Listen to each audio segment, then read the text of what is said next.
देखिए हर खबर यहीं पर, सब्सक्राइब कीजिए TV9 भारतवर्ष। अमोद जी, वेरी क्विकली मुझे एक चीज समझाइए। अगर बीजेपी की बात की जाए तो सीधे तौर पर यह दिखाई देता है कि भाई बीजेपी में अगर आप आ गए तो क्या कर लेंगे। राजस्थान में आपका कोई वर्चस्व हो नहीं सकता क्योंकि वसुंधरा है वहां पर। केंद्र में जो मंत्रियों को ऑलरेडी हाल है उसको देखकर आप क्या कर सकते हैं। केंद्र में आने के लिए आपके लिए कुछ है नहीं, क्योंकि फिर आपका राजस्थान का बेस डिटीरियोरेट कर जाएगा। क्या लगता है आपको?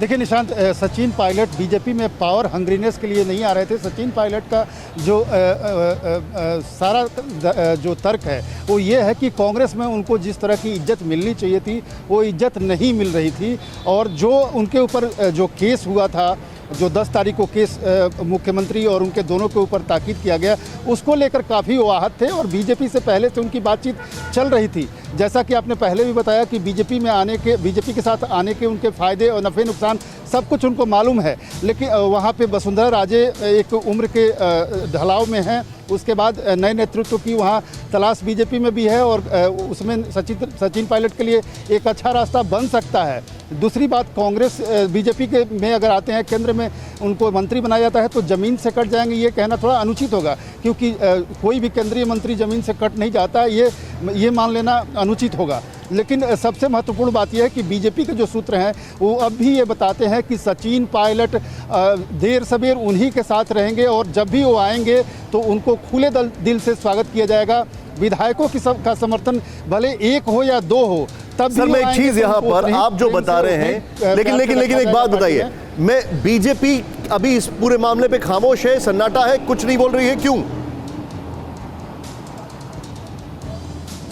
देखिए, बीजेपी ने पहले से ही ये स्टैंड लिया हुआ है कि ये कांग्रेस की आपसी लड़ाई है। अच्छा, और कांग्रेस जब तक अपने घर को शानदार ठीक ढंग से डील नहीं कर लेती है तब तक बीजेपी ठीक है। देखिए लेकिन बड़ी रोचक बात यह है, बीजेपी ने ये स्टैंड लिया है कि कांग्रेस की आपसी लड़ाई है, और क्योंकि नंबर हमारे साथ नहीं है इसलिए उनकी आपसी लड़ाई है। नंबर साथ में होते तो ये हमारी लड़ाई है। क्या कहेंगे अभिषेक? मध्य प्रदेश। बिल्कुल निशांत, देखिए दो चीजों में हल्का सा फर्क ये है कि ज्योतिरादित्य सिंधिया की जहां तक आप बात करेंगे, वो बीजेपी का हिस्सा हो गए और हिस्सा होने के बाद गतिविधियां तेजी से आगे बढ़ना शुरू हुई। सचिन पायलट अभी एक कदम दूर हैं।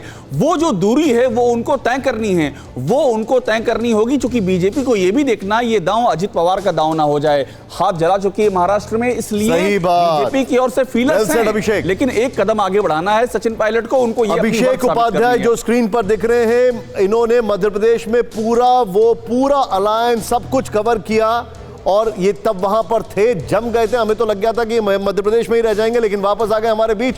TV9 network, 6 languages, Hindi, English, Telugu, Kannada, Marathi and Gujarati. 56 crore impressions.